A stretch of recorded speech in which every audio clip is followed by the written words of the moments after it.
啊，隔壁老王他媳妇儿跟我说，雪，你说我是买个苹果 iPhone 12呢，还是买个华为 Mate 40呢？哎呦我的妈，来个大腿叉子在我跟前炫啊，炫富！我真想给他大腿里子给他掐出紫豆子了。清晰的记得当年，我就想买一个华为 Mate 20，我把所有购物软件卸载了半年多，并且让我妈给我送了400多个豆包，外加一盆子咸菜条子。苦恼甘休啊，老肠老肚都快生锈了。但是为了换一部新手机呀，花了钱在野气生那可属实有点犯不上啊。你看发布会上那个老死，就是那个白丝拉骨那个老头子，那犊子扯那圆乎。我们不带配件就是为了环保，想卖配件你就说想卖配件，得了个屁老鸭子的了。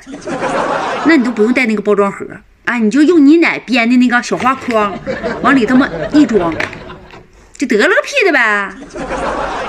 那就好比你家姑娘出嫁，咋的呀？